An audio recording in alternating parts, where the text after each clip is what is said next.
Боже мій, чому ти мене покинув? Boże mój, czemuś mnie opuścił?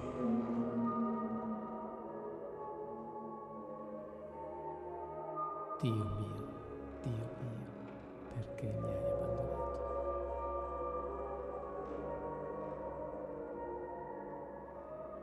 Once Deus, once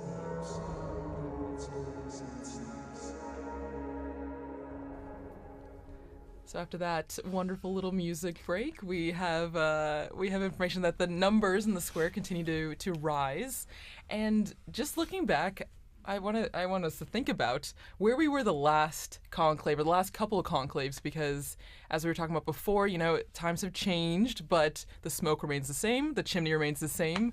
But do you guys all remember where you were? Let's say for the conclave that elected John Paul II, because maybe people remember Benedict XVI. But John Paul II, I was not born yet, so. Ouch. I just have no memories. I read in 1978. I was an age that was not good at outward contemplation and much more into perhaps who was the most interesting pop band of the time. So I just sort of found out at school. Also, I mean, to the social media question, these were things that the information was not as instantaneous. I mean, it really was sitting at the edge of your seat. There was something going on in Rome, in Chestnut Hill, Massachusetts. I still had my homework and had to go home and go to soccer practice, right, or all the different things. And so I think there's much less of a sense of where I was, because I was really so far away from it. Mm-hmm. I was going to say, we take for granted today instant communication, instant everything. And I find difficulty sometimes trying to say, well, what was it like before we had that sort of instant communication, high-res, super high-res, instant images? And so it was a different time than, of course, I was kind of, maybe 8th grade or something. So I don't remember too much of that conclave. But at the same time, it was a different time, of course, as you mentioned, because the media and instant communication wasn't what it is today. I'm 78 years old, so I wasn't in high school at that time. I was a priest in my diocese and also going to social work school, but I was also directing a psychiatric treatment center for children. And so it was there that I was working, and I was in my office doing clinical records and things like that when one of the young children who was with us came to tell me that we had a pope. And then I think I mentioned earlier that he also told me that the pope was Polish, and I said, "Oh, Billy, don't be spreading those rumors around, And then he dragged me to the television set and showed me, yes, indeed, the pope is Polish, and I didn't have the time to go sit and watch television in those days, day or night, but it was a wonderful experience to know that we now had a pope. But even to ask, how about a month before that? when because there was an election just before that as well. Well, you were talking about John Paul II getting, and then John Paul sorry, I. John Paul I. So, yeah, sorry. Though. If I can rewind even a little more. Yes, with John Paul I. Well, first of all, it was one of our child care workers. One of our child care workers called me late at night to tell me that the Pope had died, and I said, "Oh, I think you're thinking a month ago. So we have a Pope now, and of course it was very true. And then it was when John Paul II was elected that I was telling this story. Yes. Well, and so we'll go back deep into the archives of Vatican Radio, and we'll look at a conclave that none of us, I think, were around for. But before we do that, we want to say a special thank you to Dr. Liz Lev for being here and sharing such amazing insight into art history, and how that plays a role in the conclave even today. Well, it's been really great to be here. I mean, in a certain sense, you guys are the nerve center of it all. So it's an honor, actually, to be able to sit here. And, of course, to really have the possibility to talk in a way that it's much harder. We do our best out there I think there's a whole squad of us out there trying to do our best in the secular media. But to really be able to talk about what it means to be the servant of God, what it means for Peter to have died here, what it means for these cardinals. I mean, it's so nice to be able to really talk about the true weight and importance of prayer and how we must pray for the Pope. So thank you for really, it's like a cleanse to come here. I'm ready to go back out and face questions about whether or not this conclave is like the movie. Yeah. Oh, yeah. The hot topic of the day. At the same time, I often think sometimes the movie or even other media productions can offer an opportunity to say, okay, yeah, you saw that, you read that book, but in reality, this is how things unfolded in history. So sometimes I'd like to look at it as like, okay, we can use it as an opportunity to say, well, it's not exactly that way, but at the same time, some elements are true, some are not, but this is how it works. It's and it's created certainly helped generate interest, I would say, and so I guess we have to. Be grateful for that. So returning to the question of art one last time, that is the joy of the Catholic imagination. The Catholic imagination can see through to the potential of almost anything. And so even though this is a tawdry story or it's an incorrect story, the Catholic imagination can find that pearl that is beautiful, good, and true and bring it out and turn it into something fruitful and wonderful. So, yeah. Wonderful. What a Thank great you note to so end on. much for Thank being you. with us here. Huh? And so we will launch into this old interview that we have from our former colleague, Veronica Skarsbrick, with Father Martin Nolan, the one-time prior general of the Augustinian Order, who was actually in St. Peter's Square when Cardinal Angelo Roncalli was elected to the See of Peter on the 28th of October, 1958. You're listening to Vatican Radio. I'm Veronica Skarsbrick. And I'm about to bring you an archive interview with Father Martin Nolan, one-time Prior General of the Augustinian Order, who was in St. Peter's Square when Cardinal Angelo Roncalli was elected to the See of Peter on the 28th of October, 1958. But why don't you listen to his memories of that day?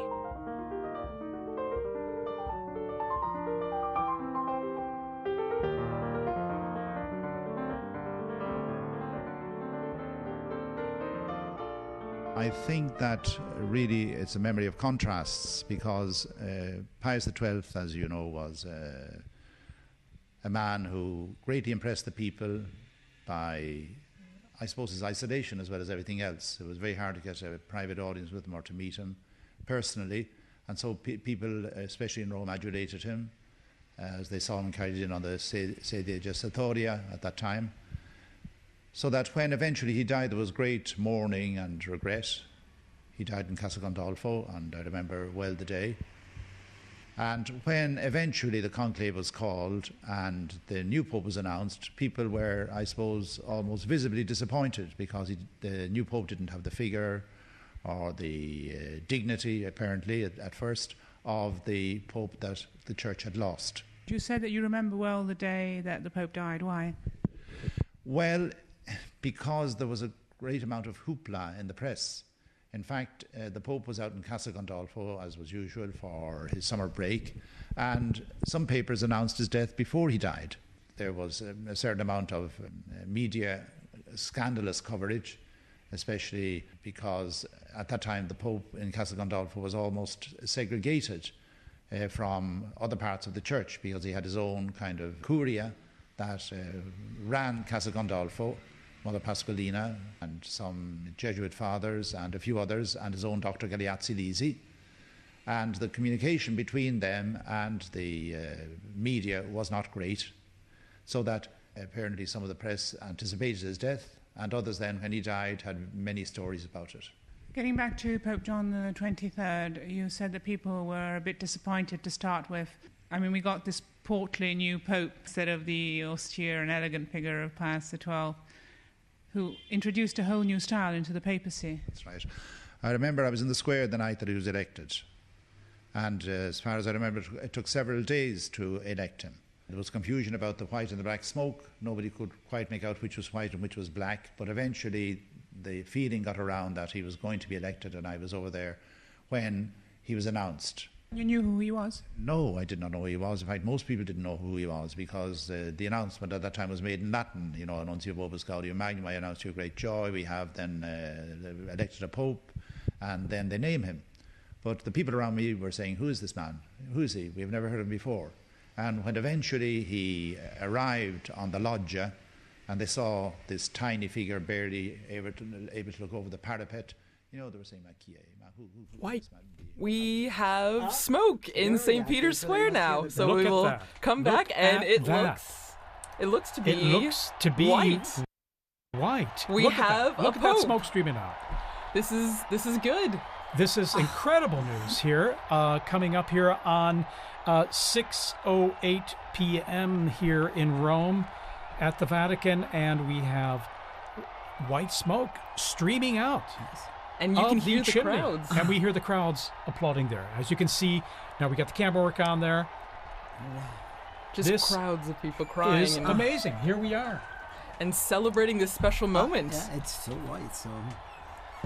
There was a brief moment where we were a little unsure, but it is confirmed it is white smoke. We have white smoke here. A smoke warning. A smoke And warning. that's We're no white longer smoke. watching. Oh my goodness, I was walking out the door. We're back with Dr. Come Lazar. back. Dr. Levitt back. I'm still out of breath from racing up here. I can't believe it. I'm actually I'm flabbergasted. surprised Honestly. as well, because given the complexity of the reality we were talking about, Exactly. and the many issues and the diversity, but here we are, and look at our drone footage there. We're just Yes. cruising over the roof of the Sistine Chapel. Wow. We see the crowds. The bells ringing. the so the bells are sure, ringing. It yeah. is 100% white smoke. The white smoke. And I mean, as we were talking about before, the crowds are. Oh, I mean, yes. the square's yes, packed. Yes. It's incredible. And that's probably small compared to what's Exactly. coming in now. And that smoke Yeah. just scared away our seagulls there, the little Exactly. family there that was just relaxing on Sistine Chapel roof there. But actually, as you mentioned at the beginning, TJ, it seemed like they did know. They came back just for the white smoke. Indeed. In fact, maybe they were giving us a kind of a secret, a bit of information that they knew that we didn't know. But here we are. And then a spectacular, sunny, brilliant evening here. And you can even see from the perspective of the crowds there in St. Peter's Square, the white smoke billowing from the chimney, even as the sun starts going down behind the dome of St. Peter's there. Well, thanks be to God. Honestly. And this smoke will last at least about 6 minutes, 6.5 minutes. And with a light breeze there in the square, we can see it billowing down towards the square. And we've got now basically about, it's going to be 45 minutes yes, to at least an hour at least Yeah. before the new Pope, just elected, So before appears we will know who. to greet everyone. And so there's huge anticipation, naturally, of who will the will it new be? successor of Exactly. St. Peter be.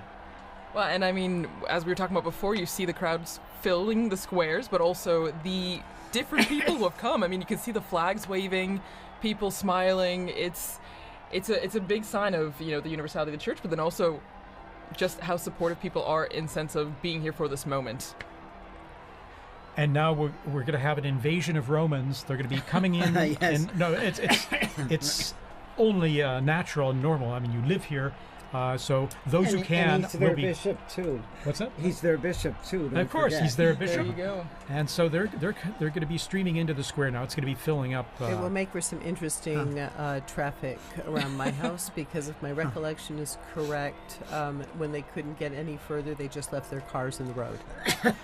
There you go. So And there you are. They were Yeah. they were just there. Just stop in, the cars. in the road. But Oh my you know, goodness. there's nowhere else to go. That's except true. for here. So That's true. Look at that billowing, thick white smoke there.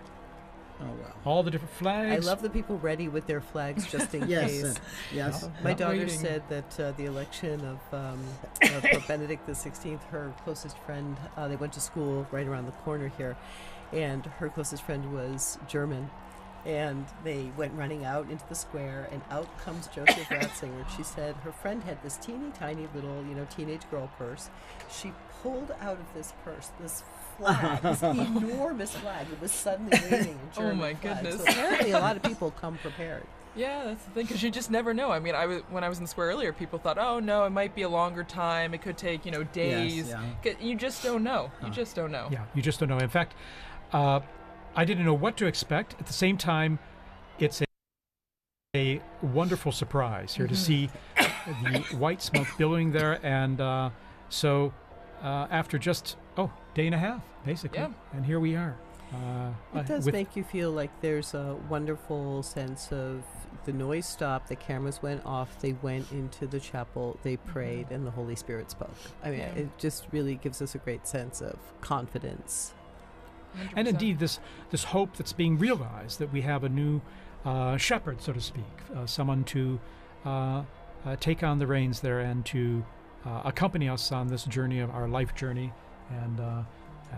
And it will be fascinating to see. As I say, you see the central lodge of St. Peter's Basilica. You see that's where the new pope will be appearing, as he traditionally does, to be announced that Abemus Papa, that we have a pope. And then the big surprise will be as he proceeds towards the central loggia, and we see who that cardinal is, now dressed in white. Well, and for many people, they might be thinking, okay, why is there this long wait, as you mentioned, Thaddeus? Why is there this long wait in between when we see the white smoke and when the new pope, comes out into the loggia? And it's because there's a process that's going on right now. There is a very long process, which will be the oath of allegiance of the cardinals, of which there are 132 now. And we saw how long it took for the oath to be for the conclave. I'm imagining it will take about that length for the oath of allegiance. Well, and also, Liz, you had mentioned way before in our discussion, the Room of Tears, which has become very essential right now. So right now the new pope would have gone. Or is it after? I would think that the ballots are burned after. I think he's already, and I think that's one of the reasons why this is kind of a funny Later, hour. yeah. Right. As it got to be past 5, I was thinking, well, I guess now we have to wait until 7. But I think this must have been the time that he spent in that room of tears, thinking about or preparing himself And for what is. Look at that square, and that Yeah. square is it's a microcosm of the millions, if not billions, who are watching, all of them fixed to see it, some of them already Christians, Catholics, but other people who are really searching. And there is so much searching going on in the world. I don't know how many of the people that I've been working with in the secular media circles who talk about, well, I used to be Catholic, or I went to Catholic school, or I was an altar boy, or I was this.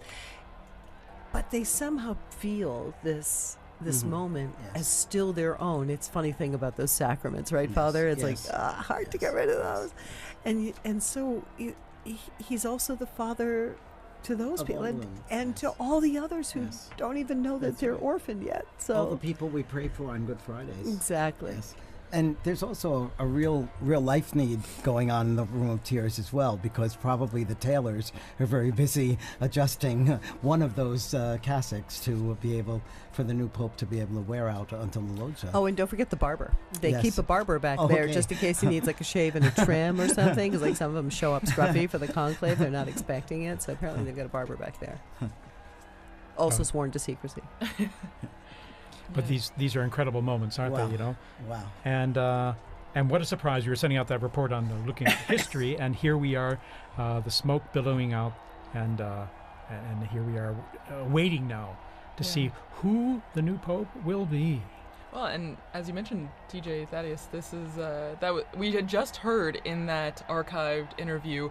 I remember where I was when Roncalli was elected, and now we will all remember where we were at that moment when this new pope was elected. I mean, we would have been here seeing these flags from South Korea, from Spain, from everywhere, from Serbia, from Croatia. It's amazing to see. I'm old enough that I actually saw Papa Roncalli here in Rome at a general audience, yes. I came as a child and was brought to the audience, and there he was being carried in on the sedia gestatoria, and he really was the smiling, good Pope John. I mean, he was just so warm and loving. And friendly, yeah, sure. Well, and, as we're waiting for the moment when we will meet the new Pope for the first time, it's just a moment of reflection, I think, also of, as we were talking about before, the impact and what the significance means. And I mean, just thinking about, there will be one country, one group of people that are in the square thinking, that's someone from my country, or that's someone that I can, relate to, because it will be someone who is from potentially a country that's being represented right now with the flags waving. Indeed. And the process begins when the official announcement in Latin is made that we have a new pope, and he appears on the balcony, offers his own words. Okay, we're going to go straight away here to Joe Tulloch, our co-worker and colleague here in the square. Joe, tell us about what it's like down there in the square. You're there among the crowds. Yeah, it's crazy. It's a lot harder to hear you than it was last time when you called me. A lot more noise. Immediately, as soon as we saw that white smoke, a huge cheer went up. Huge cheer. So much noise. So many people already arriving. I can't see them obviously, but I know that they're running. They're streaming towards the piazza from all over. Yeah, huge atmosphere, huge sense of expectation, and more people arriving every second. Was there a moment where you heard gasps? Was there a lot of surprise? Did you feel like people were shocked that the smoke happened right now? Yeah, I think so. I was not surprised, but it's after, we think, probably 4 votes, right, or maximum 5 votes. So it's definitely a fairly quick election. People overjoyed, people surprised, all kinds of emotions. How about yourself? Where were you when that smoke started coming out? Because I think many people were assuming it would be a little later when the smoke would come, whether white or black. Yeah, that's right. So I was here on my phone trying to send back some of these interviews I've been doing, and I wasn't very successful at sending them back because the internet here is so slow, and so that was kind of what was on my mind, and suddenly I see the white smoke and nothing matters anymore, so it came as a surprise for me as well for that reason. What a moment. You can really feel it in the crowd here. Huge moment. Well, amazing. And I mean, as you mentioned, there's still people running to the square, and there will be probably for a long time, Joe. I mean, because people will be flocking to see the new Pope coming. Yeah, that's right. And all kinds of people here as well. I've been speaking to priests from all over. I spoke to a nun from Samoa, right, the island of Samoa. I spoke to a Buddhist monk, and that's one of the interviews that I wasn't able to send back to you guys. Oh, wow. I spoke to a Buddhist monk from Thailand who said he was in Rome by chance. He just happened to be in Rome visiting a friend, but he was in the square on purpose because he really wanted to be here. He said that although he's a Buddhist, that Pope Francis really meant a lot to him, and he said he was really hoping to see the successor. And so that was really nice. And he said he described it as a gesture of interreligious friendship. That's what he said to me. A gesture of interreligious friendship, solidarity. That's why he wanted to be here from Thailand, a Buddhist monk. Beautiful.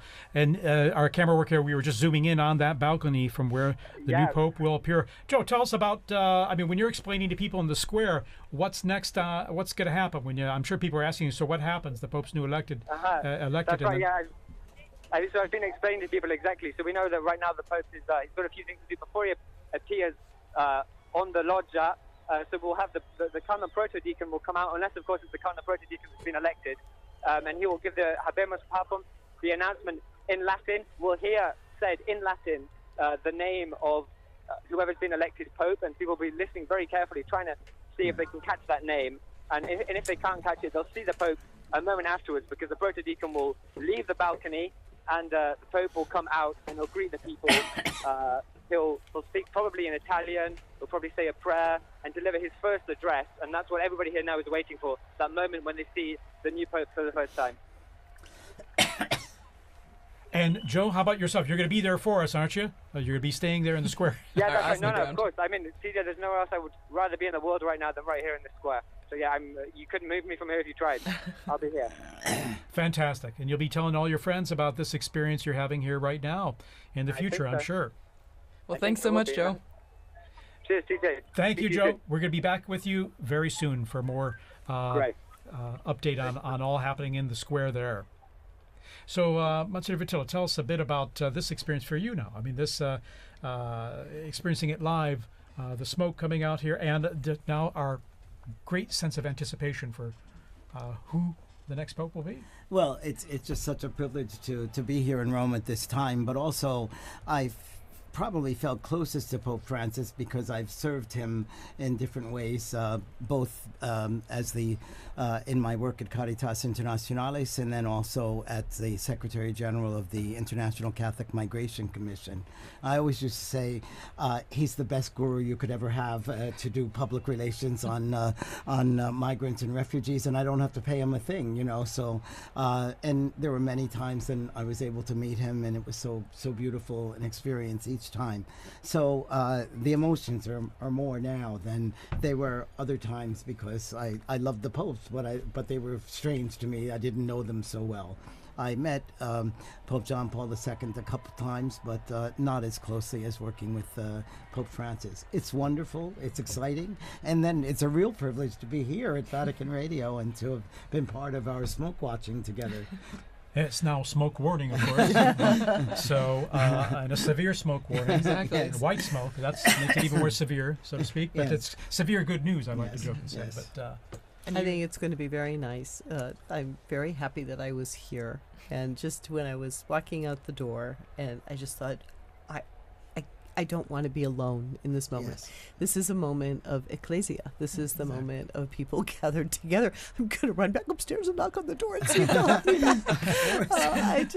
I'm so happy to be able to share this moment, and I love this view of the square and all of these people who are gathering together in really a tremendous sense of rejoicing. This is after our 9 days of mourning, after the shock of Pope Francis's death.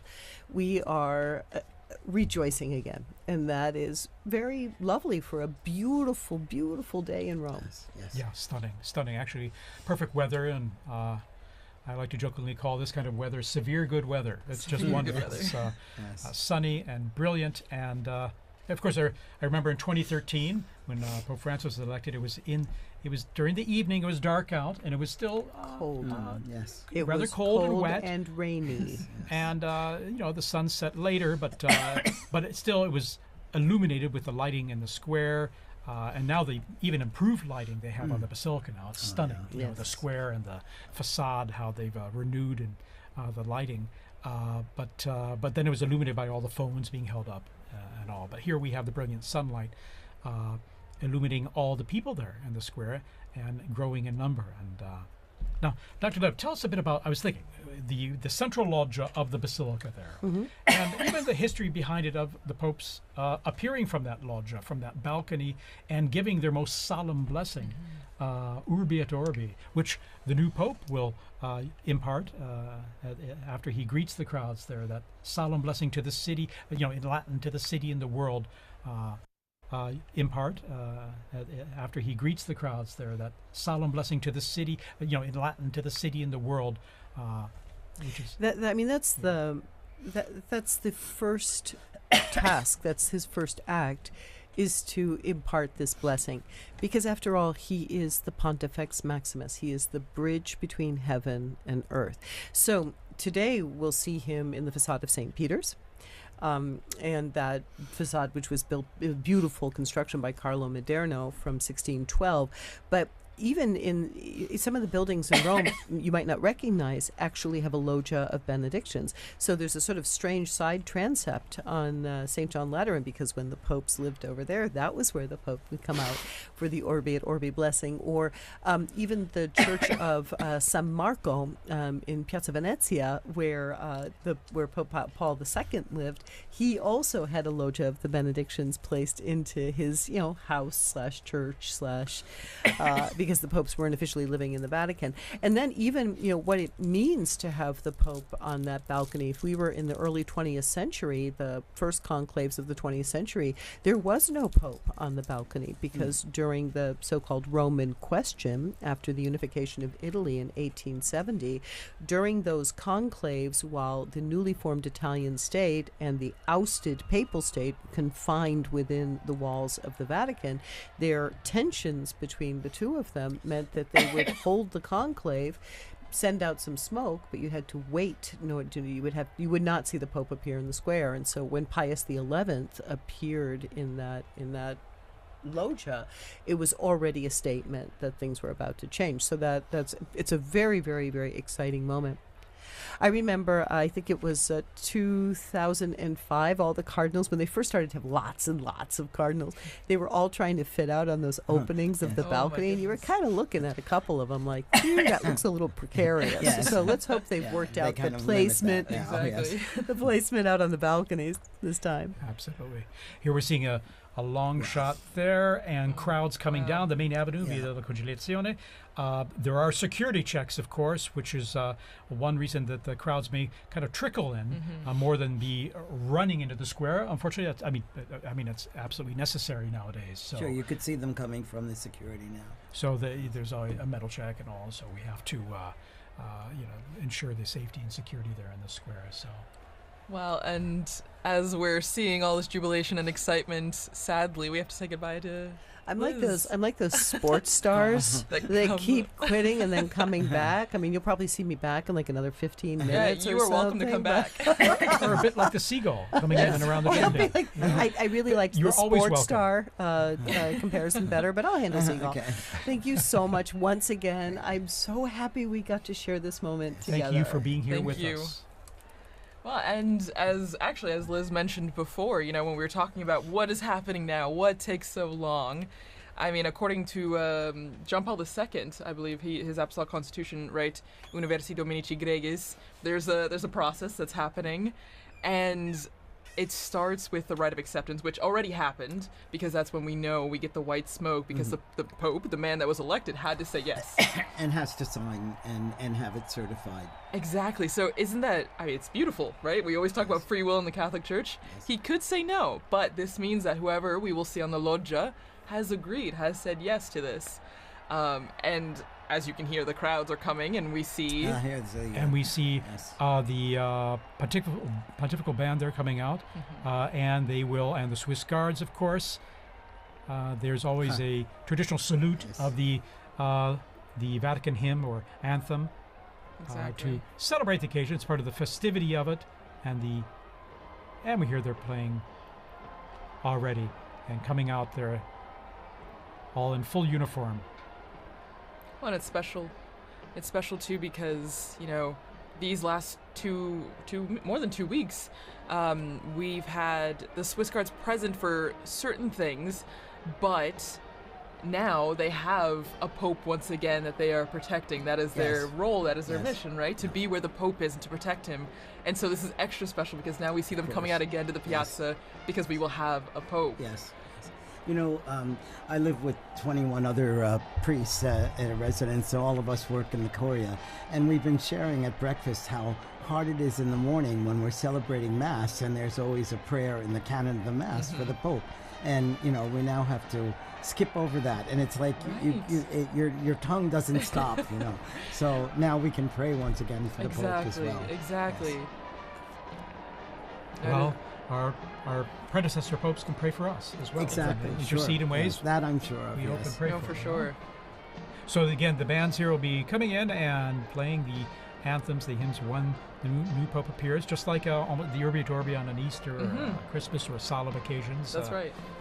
And so it's to be expected at this time, and we probably have another, it's at least a half hour before the earliest the new Pope will appear from the central balcony there. But also during this time too, there will be prayer too, and certainly the new Pope will be praying, but also the cardinals will be praying with him too. And we will all be Yes, praying of as course, well. yes, Everyone in the yes. square will be Yes, praying yes, exactly. around the world. All of you watching and listening from home, will you join in prayer as well for this moment? We do indeed. You can be sure even the new Pope hears all this in the background because it's a lot of strong sound that's coming up there and then propagating up into the areas there in the buildings and just outside the loggia there as well. You can hear that. I know that from experience. Right. The sounds of the streets, the sounds of the square. Well, and it must be a sign of. I mean, they must feel encouraged hearing the cheers, the music, because this is a big moment for anyone. And then to come out into the loggia and see thousands upon thousands of people. I mean, if public speaking is not your thing, that would be very intimidating. And so to hear the support of the band and the people clapping and cheering must be extra special for that person. Absolutely, a huge encouragement as well. Apart from the weight of the office and accepting and realizing the challenge, the immense challenge that they'll be taking on and responsibility, but encouraged by what is the fanfare we're seeing and hearing in St. Peter's Square right now. And as I mentioned, the crowds are filtering in, going through their security check before that, but the square is slowly filling up there with people coming in last minute to be here. Of course, they're lucky they have a little time because we have about this almost 1 hour before the new Pope will appear. And so we see in the blue there the gendarmes, the Vatican gendarmes and the band they have there, and then of course the Swiss Guard in uniform there in position. So, well, and just again behind the scenes, looking back behind all the process that's happening, I think is so interesting to think we're seeing the crowds waiting, cheering, trying to keep spirits up while they wait the hour or more until we know who the Pope is. And I think as we're talking about, prayer is also a central part of this aspect as well. I mean, before the Pope comes out, we see the first ceremony, the greeting, the Te Deum, where in the Sistine Chapel, after being dressed and saying yes, the Pope goes back to the Sistine Chapel and he takes a seat on a chair and a ceremony begins.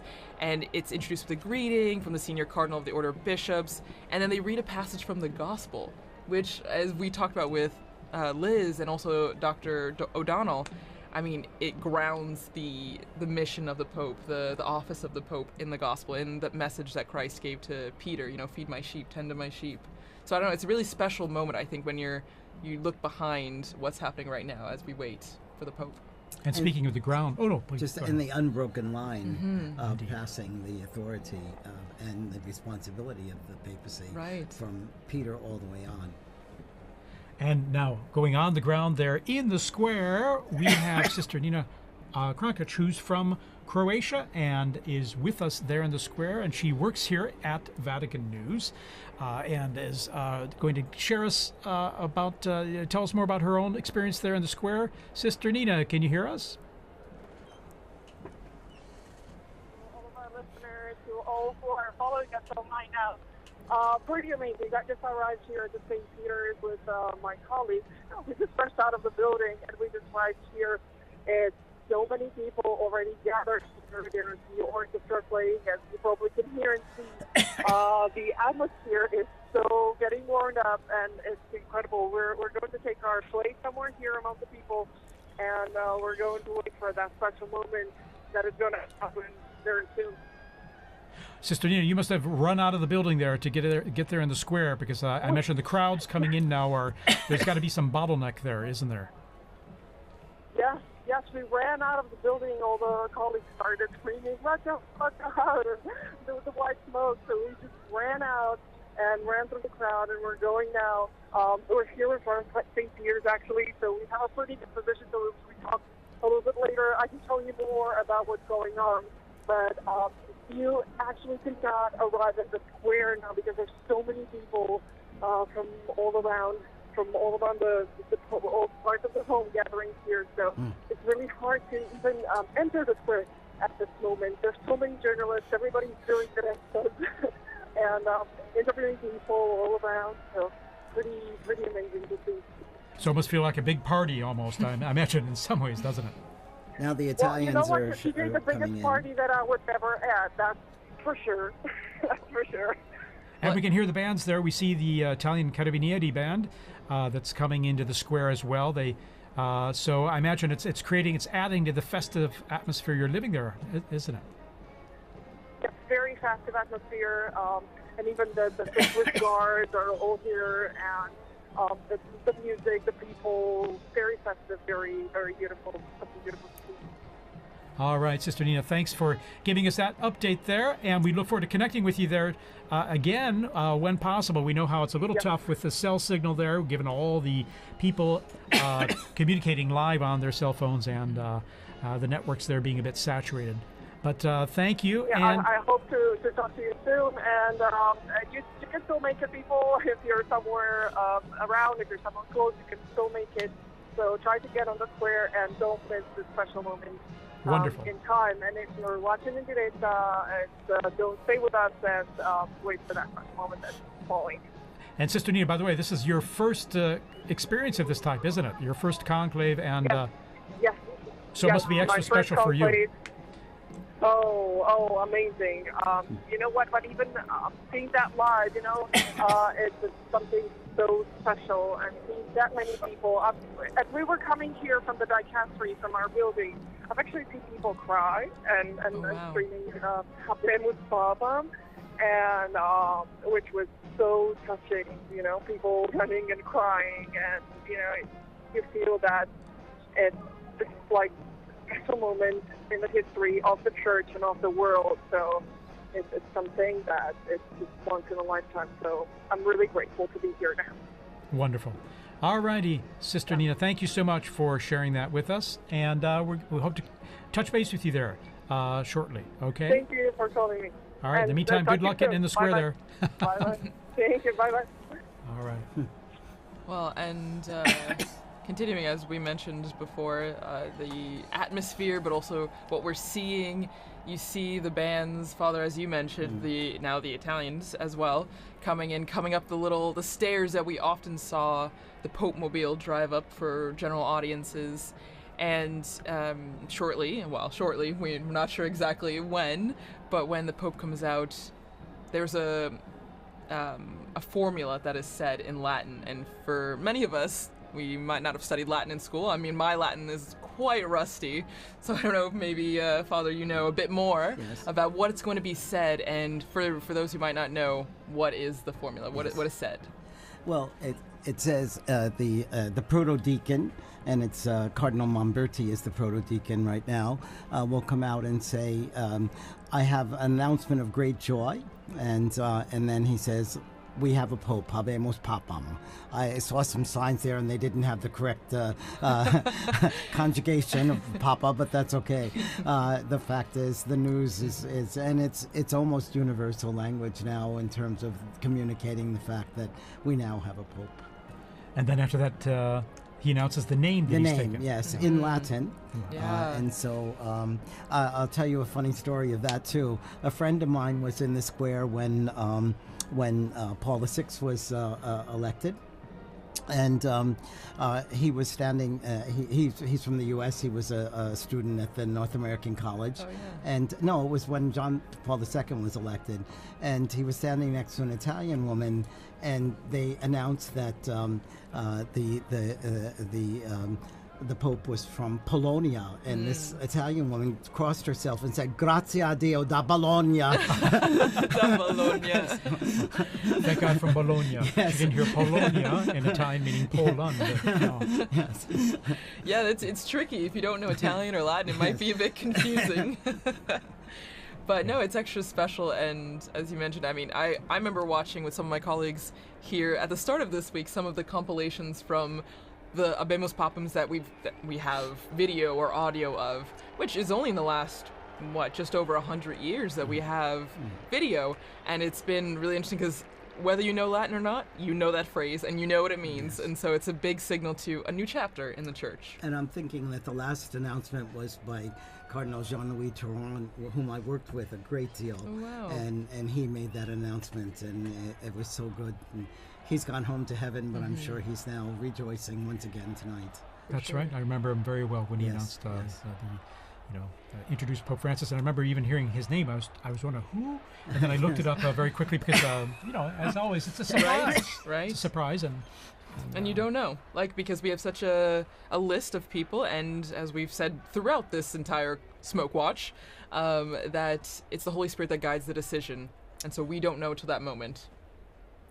Here we see a formation of the Italian military bands, Wow. Guardia Finanza, Carabinieri, and then of course the gendarmes, the Vatican Gendarmerie, their own band, and then we have the Swiss Guards all in position there. We see the usually at a point after the Pope appears, so there'll be a mutual salute of both national anthems and hymns. The retired papal preacher, and also then there's Cardinal Raniero Cantalamessa looking at his phone there, we see. Technology. And then Capuchin Cardinal there. And also Cardinal Sean from Boston. Exactly. O'Malley. Exactly, Sean O'Malley. Yes, yeah. So here we are. The bands are playing. And we have an introduction here to the Vatican anthem. Oh no, the Italian anthem. Sorry about that. That's true. So the hymns, the songs will be going on until we hear that famous line, "Abemus Papam," and we see the Pope come out on the balcony.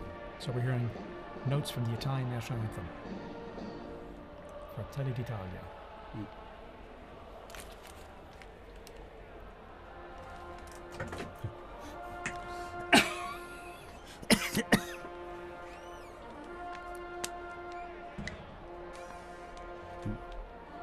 He must.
And we've just heard those, the Vatican hymn and then the Italian national anthem played, mutual salute between the two groups of bands.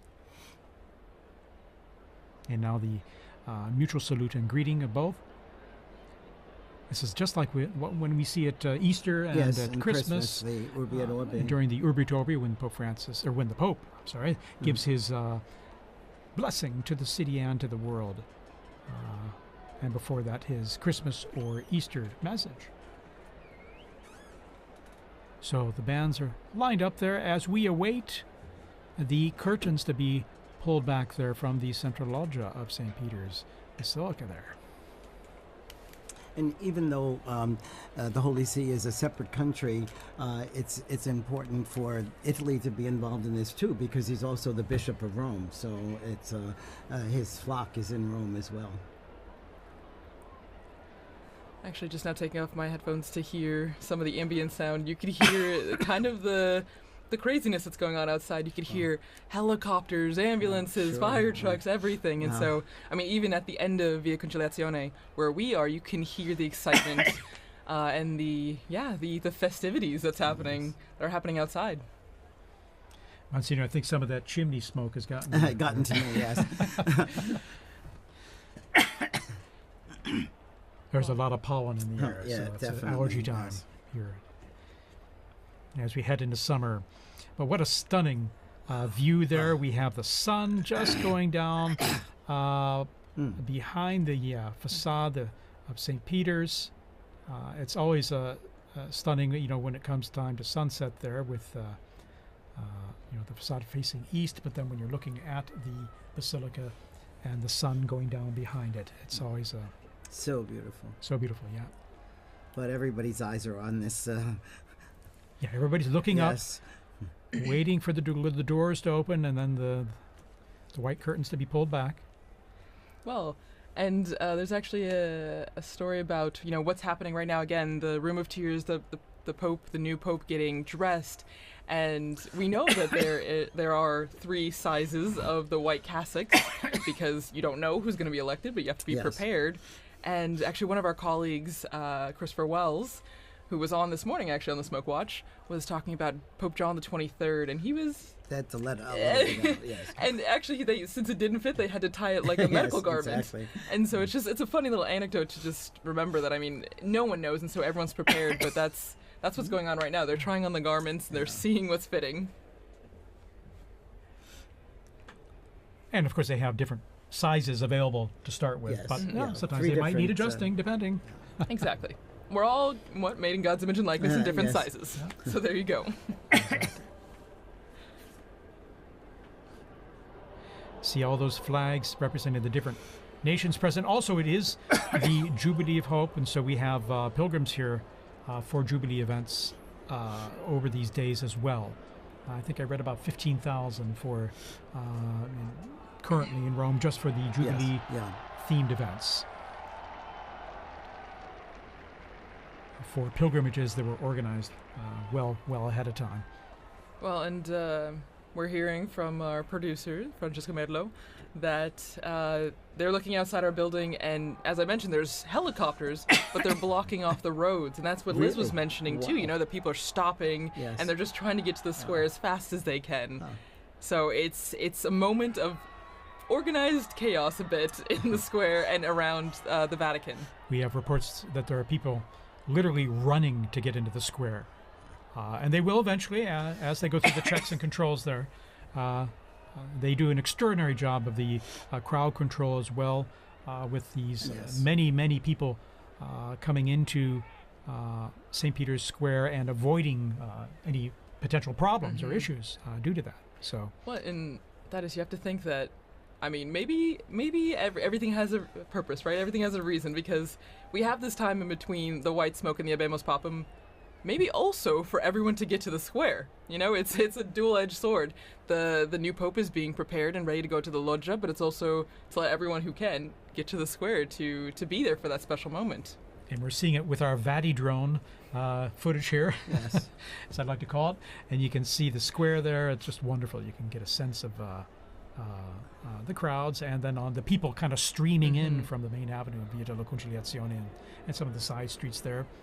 Talking about the universality of the church, I just got a message from a UN official in Gaza who's listening to this transmission, and so you could see how connected people are, and amazing. how grateful they are to be able to hear Vatican news as well.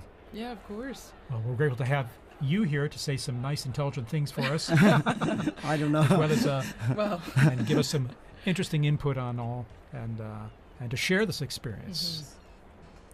As we see the our drone footage there The Vati shows drone. our Vati drone is showing the avenue there filling up with people, and as they come closer to the square, then they just go through a check there, and we'll. And all the flags are ready. And Thaddeus, because since this is your 3rd conclave in Rome. In Rome, yes. And Well, so- I haven't been a conclave elsewhere. No, but you've been in Rome. Yes. Oh, yeah. But have you ever had the opportunity, because I know working here, we're always pretty much in here, but have you ever had the chance to run out to the square or see the Yes. excitement? For Pope Benedict, I was up there on the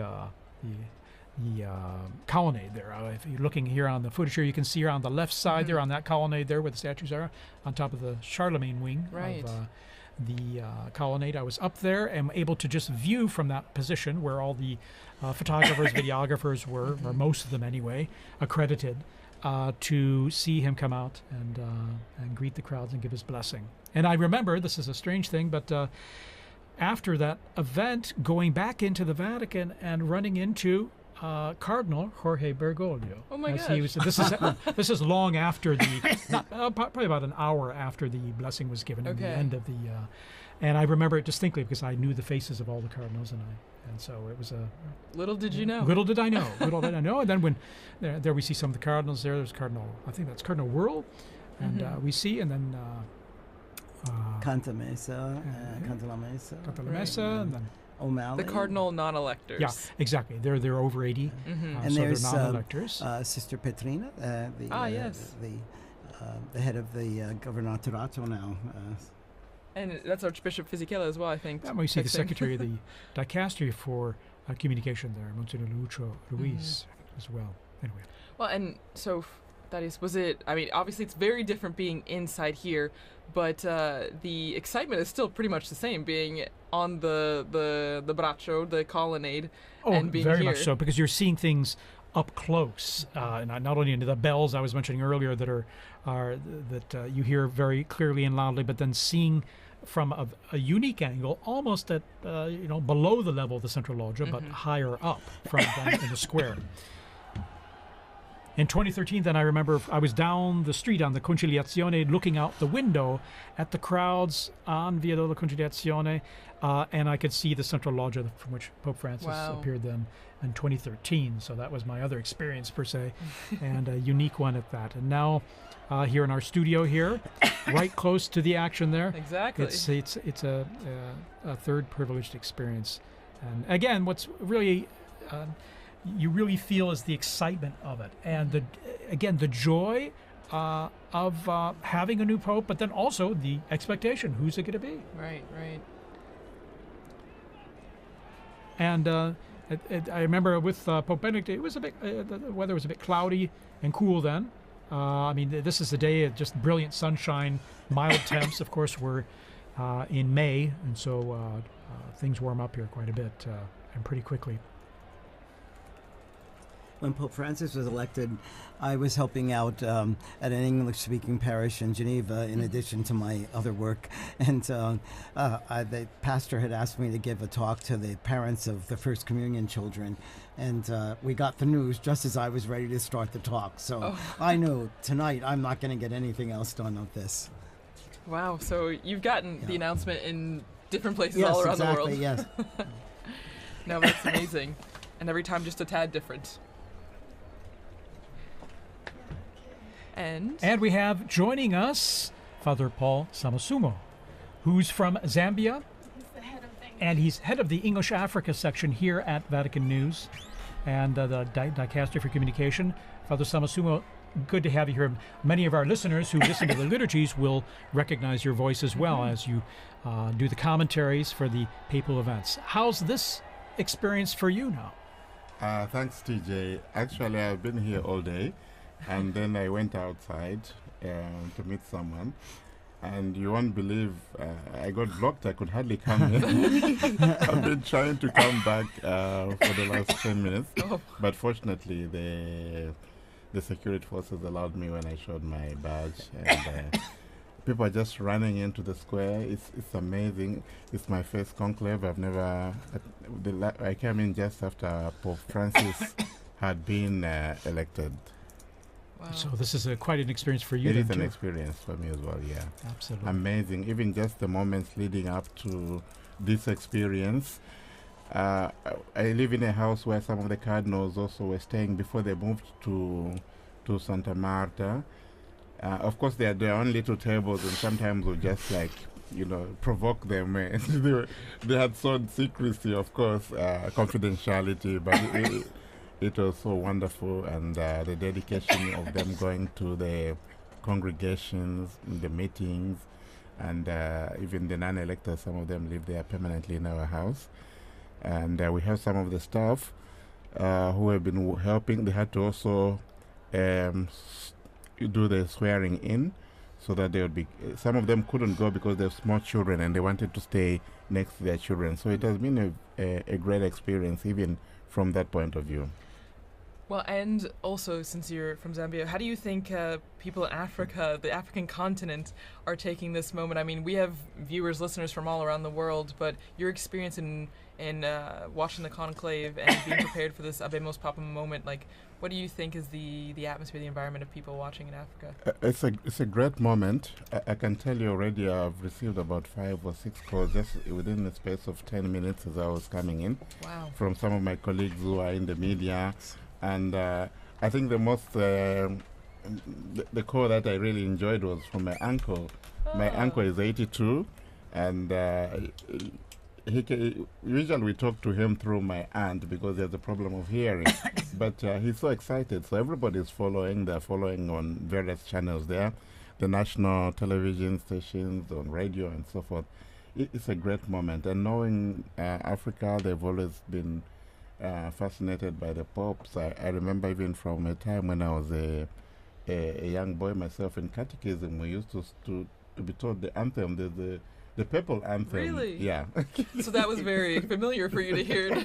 Not this one, but there's an old one that was translated in our languages. Oh, wonderful! Translated in your language. Yes, yeah. And your language or languages? Exactly. And what are your languages, by the way? Just out of. Well, I'm from Zambia, and Zambia has 72 languages. Oh my goodness! Of which 8 or so are the main ones that's widely spoken. English is the official language so you can get by with that. Fantastic. And I imagine people tune in even to our live streams, even if it's in Italian, Latin, or with your translation in English. I imagine it's a way to connect people. Tune in the same, even if they don't understand what's being said. It is, and some directors of some of our Catholic radio stations. I'll give you an example. In Kenya alone, there are about 11 Catholic radio stations. Wow.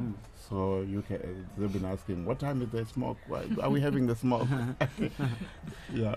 Well, and it's really interesting now that we have you, Father Paul, in here, because as we heard from Father Bob, we had a message from Gaza, listening there, and then now you hearing messages from all over, and Exactly. so it's the wide-reaching effect of this moment, and as the message or the theme that we've seen throughout our conversation has been universality, and how this is not just a moment for people here in Rome, and not just for Catholics, for people everywhere.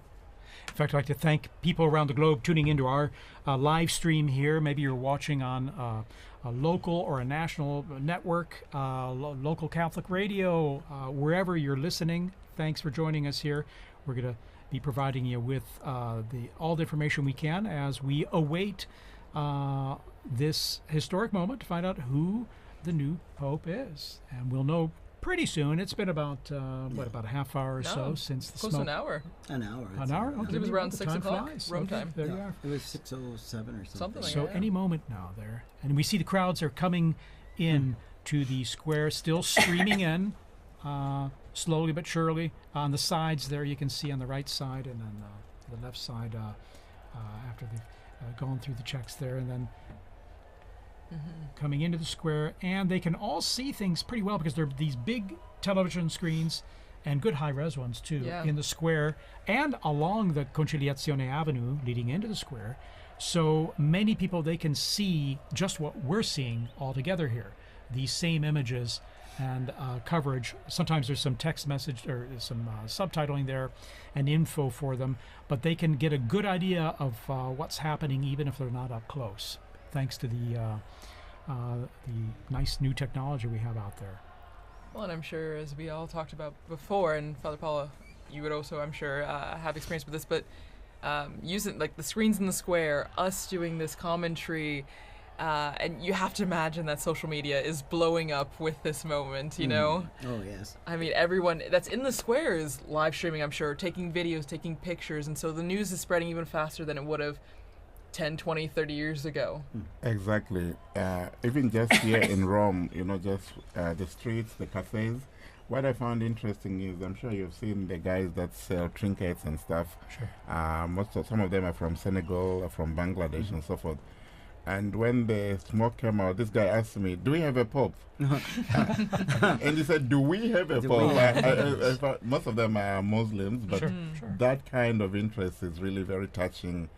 And I found very moving, right? To be honest, yeah. Absolutely. I have another story on that. When Pope John Paul II died, I told you I was on my way to Gambia, and I had to go through Senegal. So in Dakar, there was this long line that I was waiting to go in through immigration, and the guard pulled me out and said, "You know, the Pope has died." I said, "Yes, I know." So then he said, "You come up to the front," and then he brought me to the official, and he said, "You must have this father go through now because the Pope has died." And then he told me that he had a chapelet, a rosary from John Paul II, because he was part of the police when John Paul II visited Dakar. Next morning, 5 o'clock, I'm back in the line because I have to then fly to Gambia. And again, he came, pulled me out of the line, got me through, is everything okay with you? It was really amazing. But you see, again, what the Pope means to so many people. And he told me he was Muslim, but, it was he was important religious leader. Right, of course.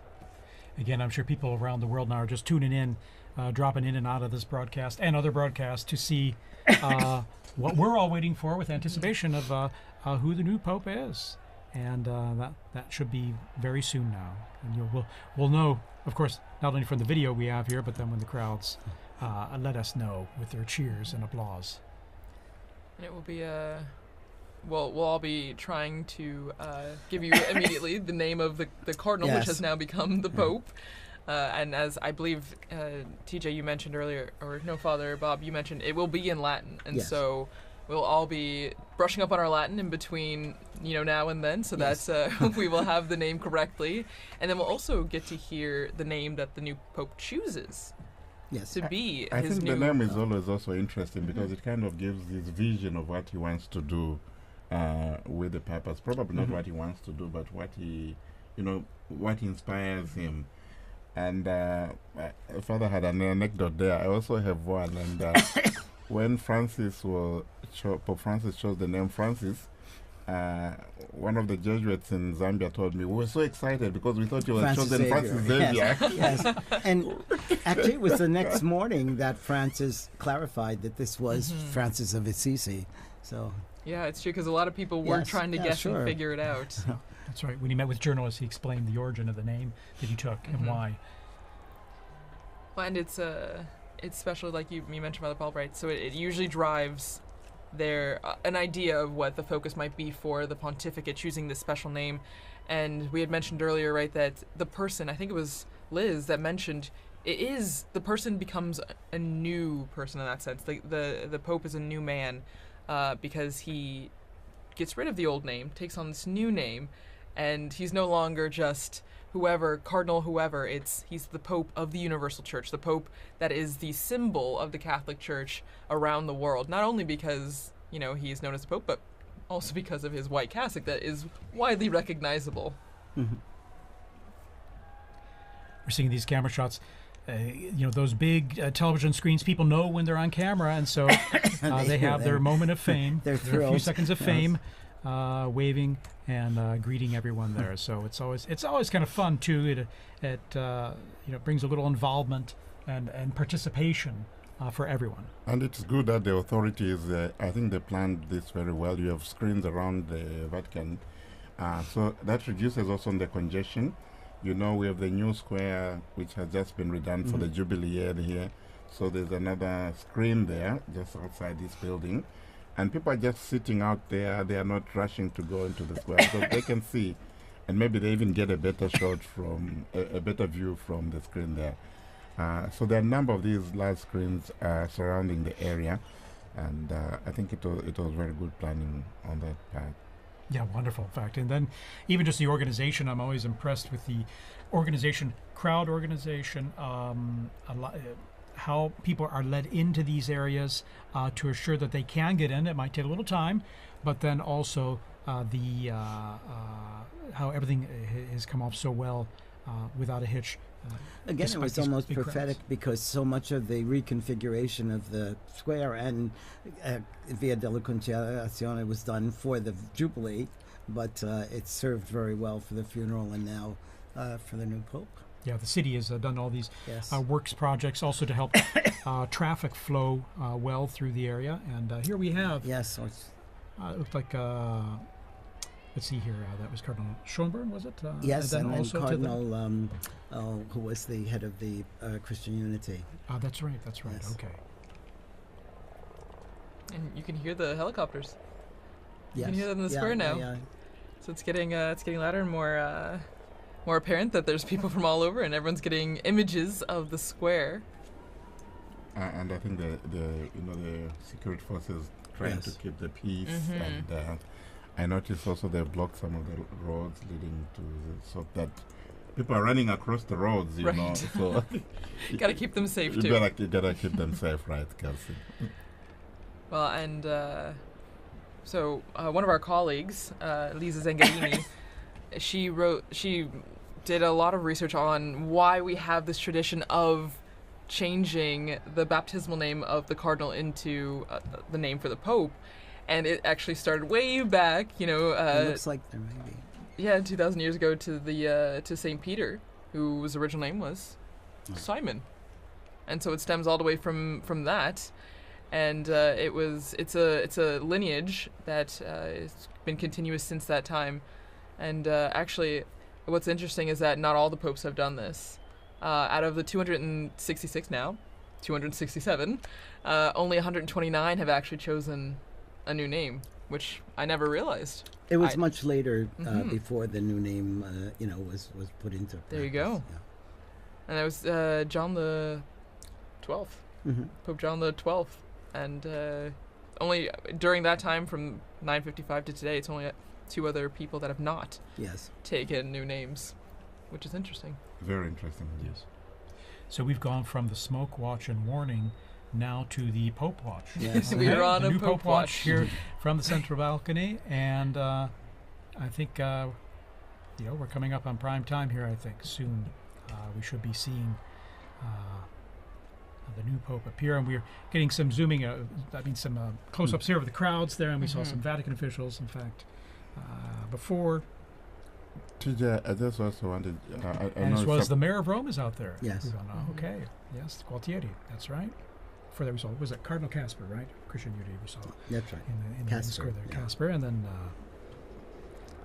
I was going to say that it's been interesting also from the time the Holy Father Pope Francis died, how the liturgies have been moving and preparing the people. Yes. Even yesterday's Mass, the prayers, we implore you, give us a shepherd pleasing to you, one who will lead us by example and lead us to the gospel truth.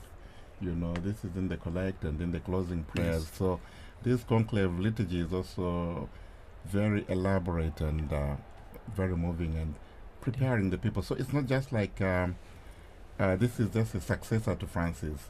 This is actually, a transformation. This is going to be Peter now, who is going to be taking office. That's right. Cardinal Ray said that in his homily, didn't he? He did. He's been such a gift during this time too, Cardinal Ray. Cardinal Ray's incredible. 92 years old, full of energy and beautiful homilies, really inspiring us and helping us live through this whole ordeal. Very inspiring at 92 years. Yes, 91, 92 years old. Yes, Amazing. Yeah, inspiration indeed, and then his energy, and also animated as well in delivering, giving his homilies as well with passion. So I'm always impressed. But so here we are. All right, we got this. Someone is just asking me on the phone, do we have the name yet? No. Yes. We will learn with all of you. We're all in the dark like everyone else. It must be hard for those cardinals out there now, right. because I'm sure they're not allowed to tell us. Exactly. But That's true. Yeah. Wow. Mom's the word. Mom is the word. And we're just waiting for the appearance. Pope Watch is on high alert. That's right. It could be turned into. It will be a warning soon. It will be. Okay. So. Yeah. All right. So even some quiet among the crowds now as this anticipation is building, sinking in and building. Because I think what they will do as soon as the square is full, they don't let any more people inside to prevent a stampede. That makes sense, yeah. It makes a lot of sense. Again, like you were saying, the safety. Yeah. Safety is a big priority, Absolutely. even though it's Absolutely. exciting. And you see even small children getting excited for this moment on our screen. So from It's the kinda fun youngest to the oldest. Fun for them, fun for us. too, Exactly. you know? It's as fun for all us ages. adults. Indeed. And even the Vatican flag. Vatican, Italian Mhm. flag. And we're lucky the sun's gone down behind, it looks like behind the basilica now, so you won't have the sun blinding you as you look at the central balcony, the loggia there. So a bit of anxiety yesterday, when the smoke wasn't coming, and say, what's happening? Why is true. it taking that long, and so forth. But you could understand. I think, as has been explained, there's so much to do. Sure. There was the juramento, there was the homily of Cardinal Cantalamessa as well. Cantalamessa, you know, then and then there was also the Vespers as Yeah. well. So I think it was understandable. But you could just understand also the anxiety and the joy and the excitement course. surrounding all this. Sure. Yeah. Of course. And then the first time going through the whole process of the voting process, whereas, by the time this morning came around, it was all, it wasn't anything new. They're going in there to vote. Right. And, before prayer, of course. And I mean, a lot of these flags that we're seeing on the screen as we wait for the Pope, it reminds me a lot of World Youth Day. The same kind of excitement, the same kind of building. You see young people from all over.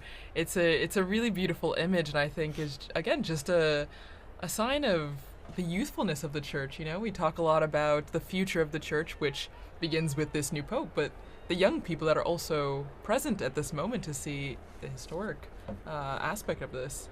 It's really beautiful. And we see the internationality, the universality of the Catholic Church. It's a global reality, and we see that in the crowds there in the square. And this we also saw during the funeral of Pope Francis. So many people. Okay, there's movement. Okay. Yes. Yes, there is movement. Here we go. The white curtains there behind the glass door. Now the doors are being opened. We see first. Here we are. Yes. Coming Cardinal out. Lamberti. The Cardinal Proto-Deacon. Cardinal Dominique Lamberti. And he's who will- smiling. He's smiling. He will give us the announcement. Here we are.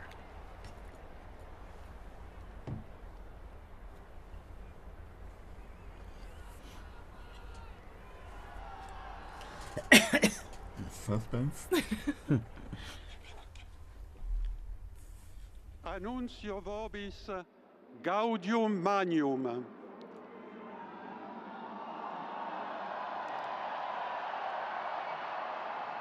Habemus papam.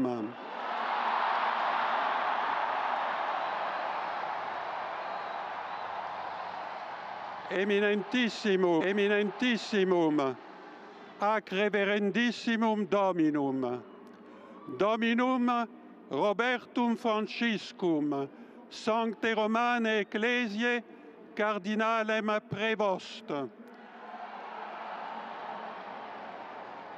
qui sibi nomen imposuit Leonem XIV.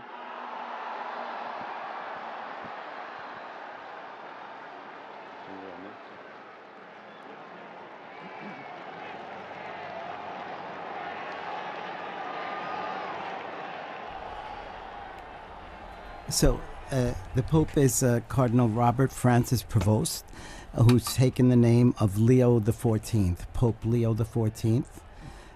Cardinal Prevost is an American, and he spent most of his ministry in Latin America, in Peru, and also in Paraguay. And he's an Augustinian father.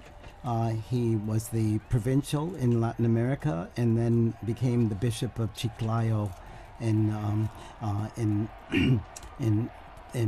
Peru.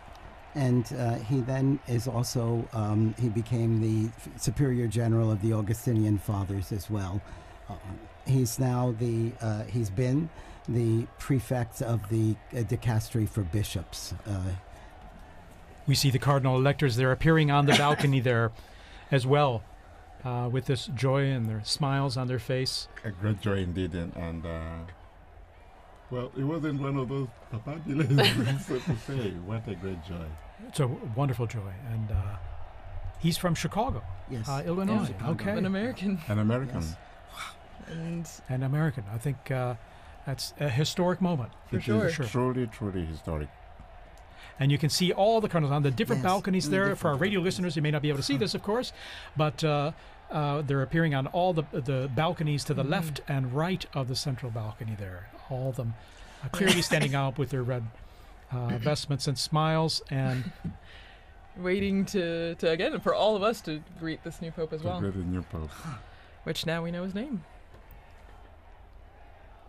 Cardinal Robert Francis Prevost, Augustinian. Amazing. And has served as prefect of the dicastery for bishops. A native of Chicago, Illinois, in the United States.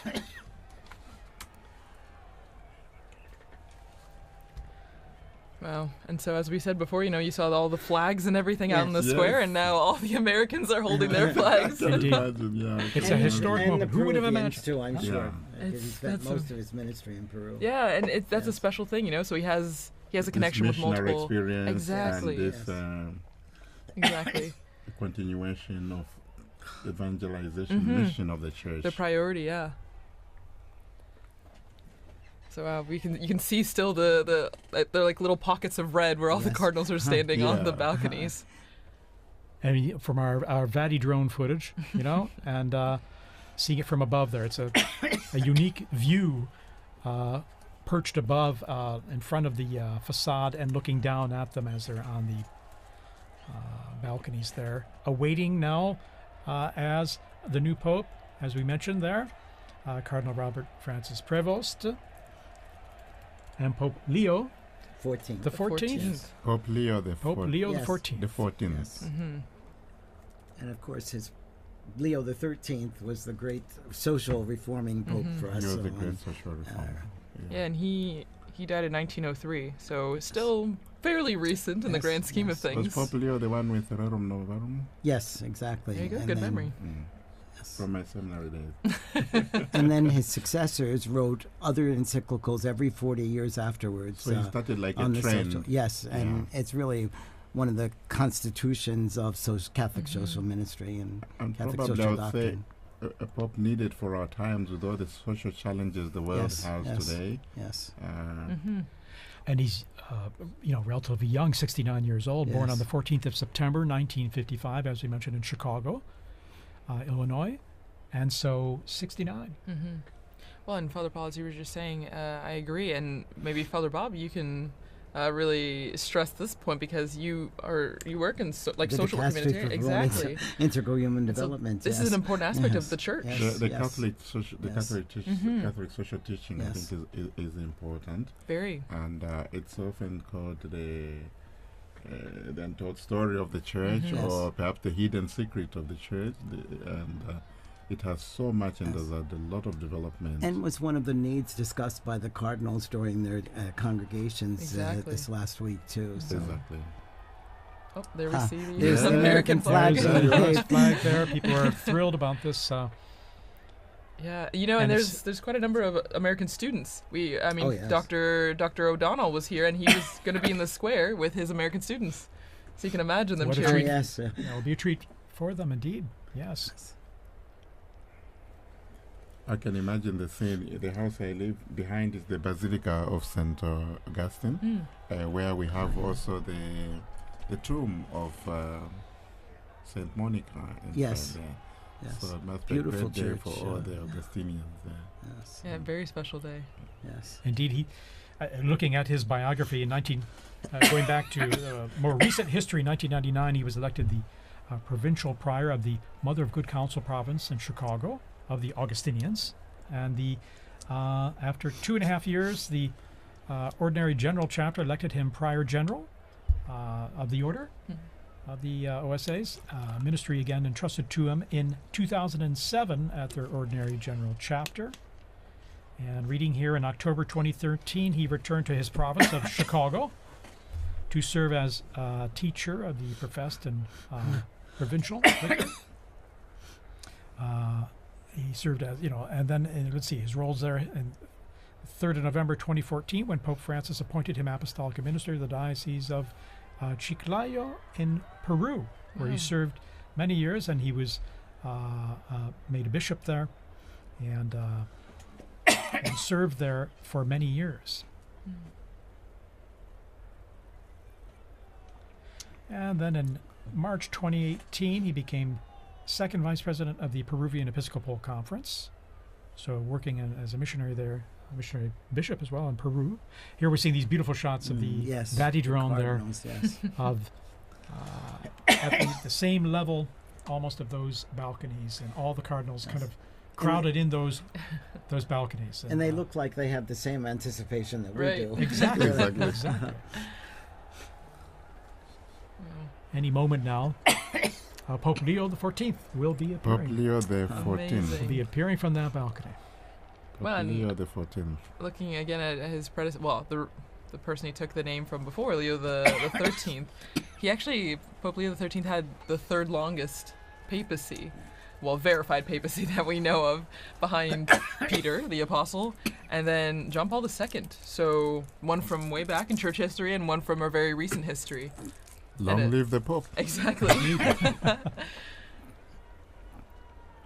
No, and even on the screens now you can see a lot of people climbing up on the what are they? The lampposts in St. Peter's Square. Anything to craning, get a better view. yes. Just trying to get a good view of the new Pope. And there we have the cardinals. These are the cardinal electors, right? Mm-hmm. Right. The ones that helped make this decision. Yes. Which, since we had 133 cardinal electors, then we had to have a majority of 89 cardinal electors to vote for cardinal. I found intriguing the fact that the voting takes place in the Sistine Chapel, where you have the last judgment. Right. So whatever you do, whatever you decide, that's between you and the Lord. Yes. Because the weight of the responsibility is so great. So very fitting, very telling, eh? Right. Well, and before you came in, Father Paul, Dr. Lislev was talking about the Pauline Chapel, and that's where the new Pope, now Pope Leo the 14th, when he will walk down this hallway in the chapel, and at the end of the chapel is an image of Peter crucified upside down, but the artist turned his head so that when the new Pope is walking down the hallway, Peter's eyes are following Here we are. There we are. Pope Leo XIV is now Pope appearing, Leo the 14th. coming to the central loggia of the Basilica. Very special moment. Very special moment. And here he is. There he is, And the applause going up, the greeting, the waving, big the smiles. How amazing. How amazing. And Dr. Lislev was also talking about the symbolism of the red that he's wearing. You know, it is a sacrificial role, and that is the symbol of the cloth that he's wearing right now. And we see this beautiful close-up view from the side there, at the same level as the loggia.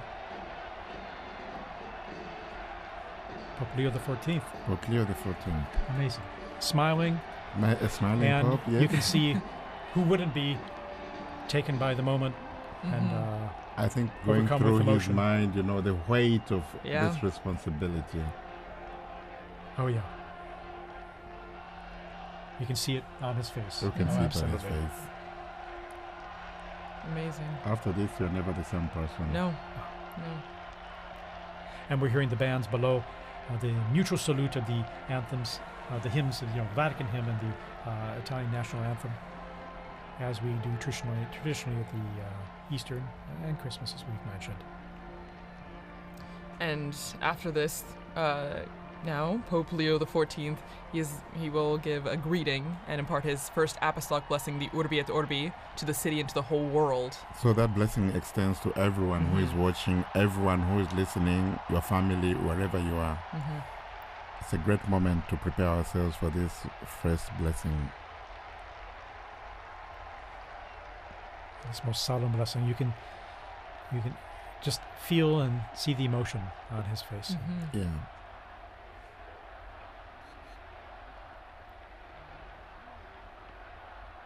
And the crowds there gathered in St. Peter's Square, still arriving, we're being told, from the avenues surrounding the Vatican there, the streets and the.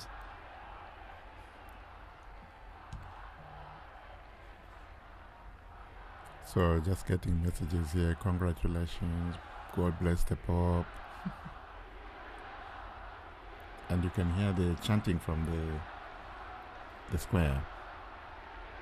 Long live the Pope. Viva el Papa. Viva el Papa. Viva el Papa.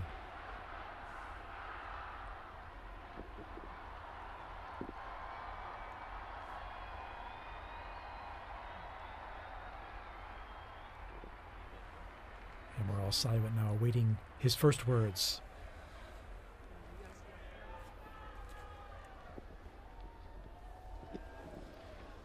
La pace sia con tutti voi.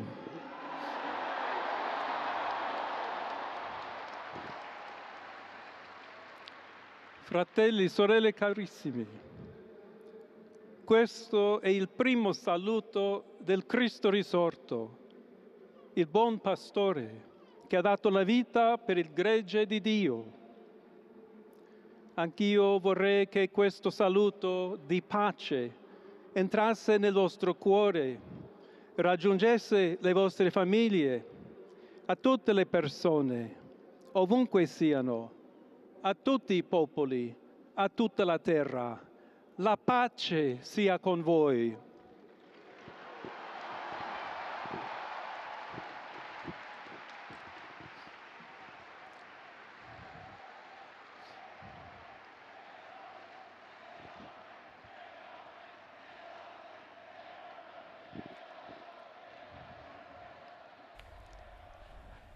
We're just hearing the first words of Pope Leo XIV. As he continues, we'll provide a summary here in just a moment as we listen to his words. He's asked everyone to, brothers, this is the peace of the risen Christ, disarmata e una pace disarmante, a peace that umile is e disarming and perseverante. humble and persevering. Proviene da Dio, It comes from Dio God, che ci ama a tutti, God who loves all of us incondizionalmente. without any limits and conditions. Ancora conserviamo nei nostri orecchi And quella voce debole ma sempre And we still have coraggiosa the di sound in Papa our ears Francesco, of that, the weak che voice of Pope benediva Francis, Roma. who was blessing Rome here. We have that fresh in our minds, in our hearts, in our ears, hearing his voice. Il Papa che benediva Roma, The Pope who was blessing dava la sua Rome, benedizione al mondo giving his blessing intero, to the world quella mattina del giorno di on Pasqua. that morning, on that day of Easter Sunday. Consentitemi di dar seguito a quella stessa benedizione. Allow me to continue Dio that ci vuole same bene. blessing. Dio vi ama tutti. God loves E il everyone. male non prevarrà. Evil will not Siamo prevail. tutti nelle mani di We Dio. are all in the hands of God. Pertanto, senza paura, So without fear, uniti, united, mano nella mano con Dio hand in e tra hand, di noi, with God and among andiamo ourselves, avanti. we go forward. Siamo discepoli di Cristo. We are disciples of Christ. Cristo ci precede. Christ goes before us. Il mondo ha bisogno della sua luce. The world needs his light. L'umanità necessita di Lui come Humanity il ponte needs per him. essere raggiunta da Dio e dal suo amore. But as the bridge between God and his love. Aiutateci anche voi, poi gli uni gli altri, a costruire i ponti May we all con il build dialogo, con bridges l'incontro, with dialogue and unendoci encounter, tutti per essere un solo so that we popolo, can all be sempre in pace. one people, all in peace. Grazie a Papa Francesco. Thank you, Pope Francis, for all you've done. We're hearing the first words here of Pope Leo XIV, just elected Pope. Voglio ringraziare anche tutti i confratelli cardinali I'd like to also che thank my hanno brother cardinals scelto me who chose per essere me to successore di be Pietro the successor e of Peter camminare insieme a voi and to come Chiesa walk along unita, with you, cercando sempre la pace, la giustizia, searching all together cercando for peace and sempre justice, lavorare come uomini and e working donne together, fedeli a Gesù Cristo, men and women faithful senza to Christ, paura, without per fear, proclamare to il pro- Vangelo, to proclaim the per gospel, essere missionari. to be missionaries.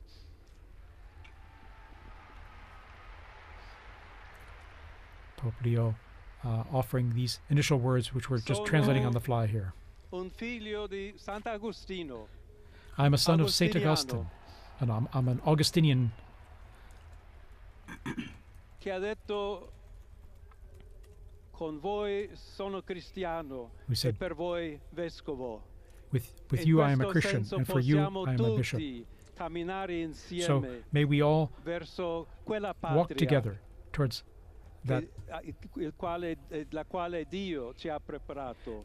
to the place that God has prepared for us. May we walk Alla together, accompany each Chiesa other. To the Church Di Roma, of Rome, un saluto speciale. a special greeting.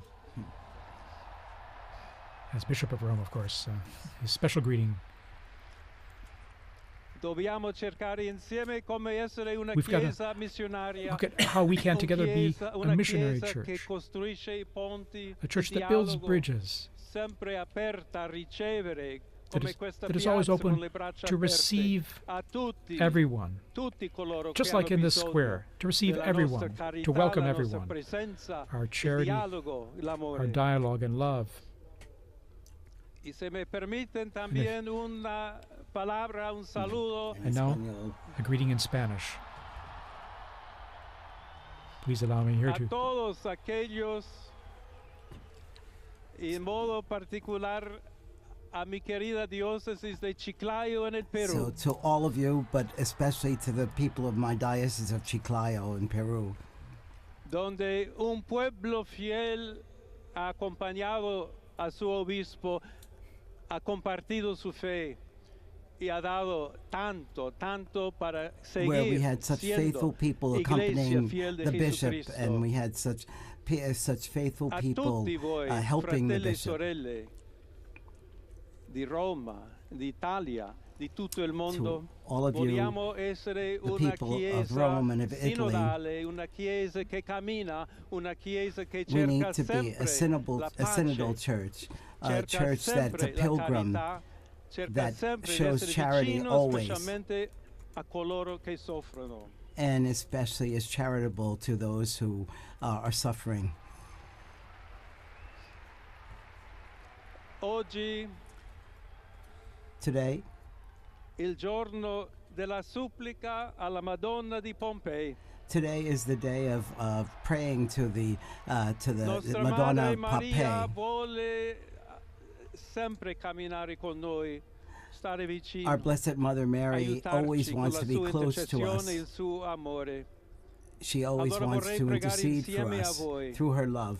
Preghiamo insieme So per questa nuova missione, let us pray together però for per this tutta new la mission, Chiesa, per for la pace all of the nel church, mondo. for peace in the Chiediamo world, questa grazia speciale that she will Maria, help us get nostra give us madre. a special grace, our mother. Ave Maria, piena di grazia, Hail Mary, il full of Signore è con grace, te. the Lord is with Tu you. sei benedetta fra le donne, You are blessed e among women, benedetto è il frutto del tuo and blessed seno, is the Gesù. fruit of your womb, Jesus. Santa Maria, Holy Madre Mary, di Dio, Mother of God, prega per noi peccatori, pray for us sinners, adesso e nell'ora della now and at the nostra morte. hour of our death. Amen. Amen. Pope Leo XIV there. Pope Leo XIV, very interesting. A few themes coming out already there from his first piece, talking about peace. Indeed, saying a greeting of peace. May my greeting of peace enter into your hearts and reach your families. All people, wherever you are, all peoples of the entire planet. Right. May peace be with you. God's Okay. peace be with you, he said. And here we see him in after having given that opening and beautiful words.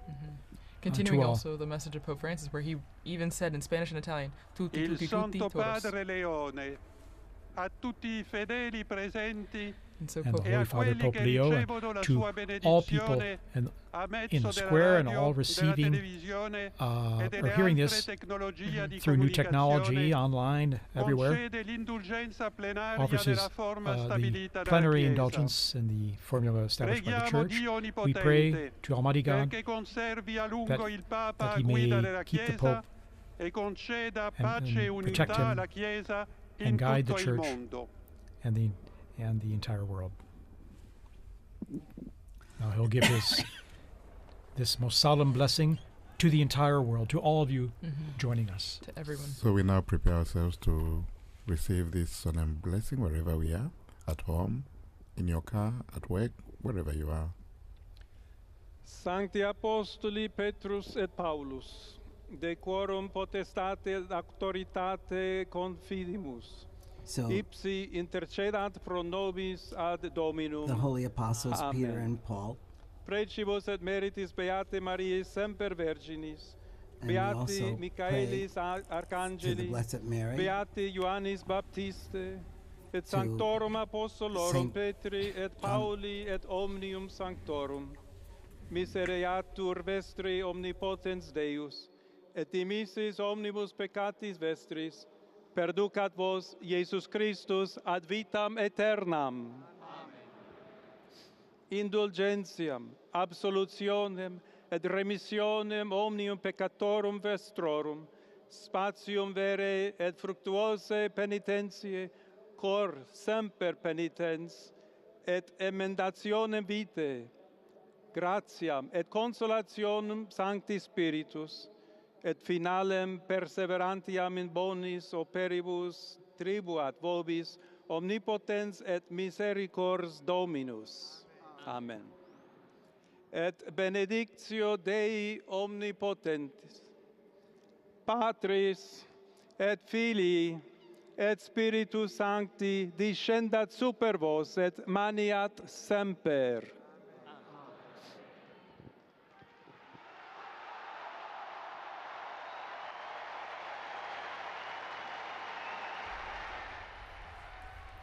And we just heard the blessing there, received the blessing there of Pope Leo XIV, and to the world, to the city, this most solemn blessing to all of us and all of you listening and watching out there.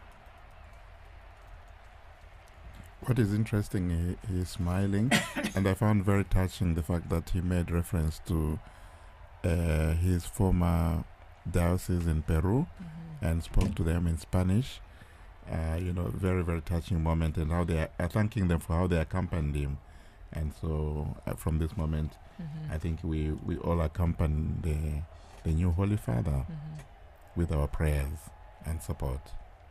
And once again, he asked, just like Pope Francis did before, he asked for continued prayers. You know, this is a heavy task, as we all noted before, and he continues to ask all of us for prayers and also for the intercession of Our Lady on this special feast day. and he asked us especially to be bridge builders, as he is, Pontifex, a bridge builder as well, but that we should all be building bridges, both here in the Diocese of Rome, in Italy, and throughout the world, and that we should build that on fraternity and on solidarity and on dialogue.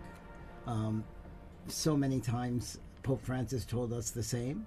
There have been false debates, I think, in leading up to this about unity and diversity and things, but he's made it clear that he's looking for us to be united, but also to be the bridge builders and to bring about peace in the world through our bridge building. We're seeing this stunning footage, or this video of our Vati drone there going close to the balcony and seeing, I think for the first time, unique images like this up close of the new Pope. And there's about 100,000 people we're getting in this square right now who are seeing Pope Leo XIV for the first time. There's Sister Norma Pimentel from the border of Texas and Mexico that Pope Francis, she spoke to him when he was there. That's amazing, all the people who are appearing in the square now and the connections they had present and past. Again, quite a novelty, an American Pope. Right. And here he is waving, and again, once again, you can see the emotion and sense of responsibility, the weight of the office. Well, and this is a beautiful view, seeing from inside the loggia, looking out, what he would see as he waves to the crowds. It's a very interesting place there, TJ. I don't know if you remember, we used to do the commentaries from that place. Indeed, commentary positions behind, off to the side of that big hall of blessings. And And after those blessings, we would greet the Pope as well, Exactly. Yeah. briefly afterward, on Easter or at Yes. Christmas. And well, that's our historic moment. The warning is over. We have a The new warning Pope. is We have over. a new Okay. Pope. And you know, Monsignor Vittorio, you were telling us here about. I mean, you were translating the prayer. Yes. This is the prayer Yes. that is read, or the blessing. I'm sorry. The Urbi et Orbi. The Urbi et Orbi.